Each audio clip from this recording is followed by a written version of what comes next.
establishing a memorial for a loved one, you might have the option to be present when your loved one's ashes are placed in.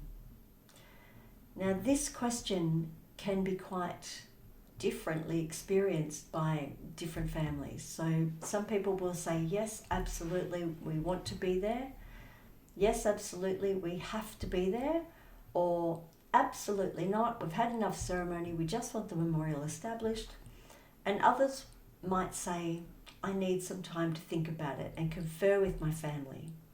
It can often be really hard to get all the family into one place during the week with school commitments and work commitments and family commitments. So even though you might like to be present when a loved one's ashes are placed in, you might also consider, what about if we have the memorial established and we just come as a family at a particular time, even on a weekend, and we'll meet there at 10 o'clock or whatever time, and we will sort of unveil it together and visit the memorial at the same time.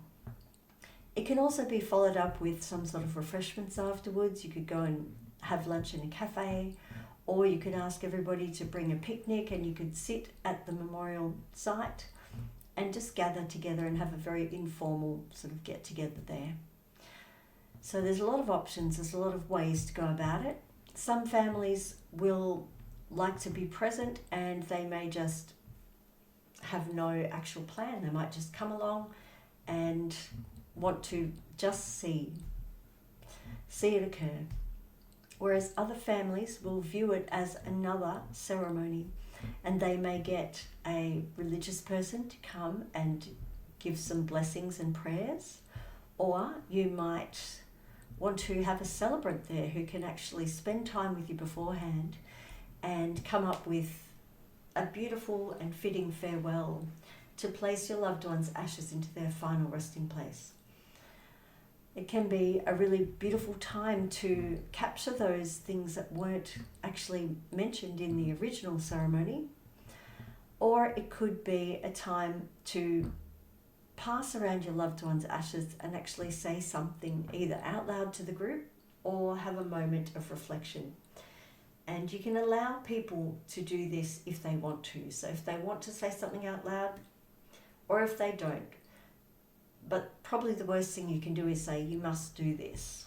So let everybody have their way of doing it. And people might feel like, yes, I want to do it. And then on the actual day say, no, I don't want to. And that's okay too.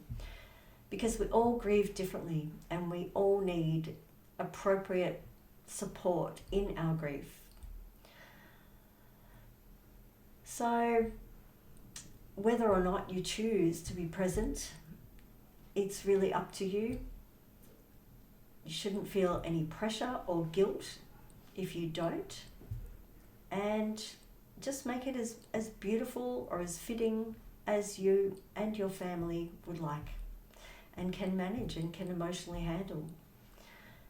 Either way, it can be a really beautiful occasion to give your loved one a final send-off, to be surrounded by family, and to physically view your loved one's ashes going into the position can bring an enormous amount of comfort to know that you've seen that happen and that you were there.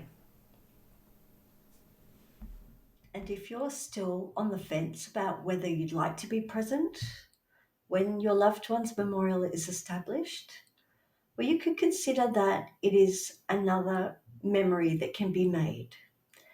And being there when the memorial is established may give you an extra connection with the actual place, to know that you were there at the time and that you haven't sort of come later and distantly just visited like any other person's memorial. But it's all up to you and how you feel. So just think it through and see how you go. Either way, there's no shame in whatever you decide.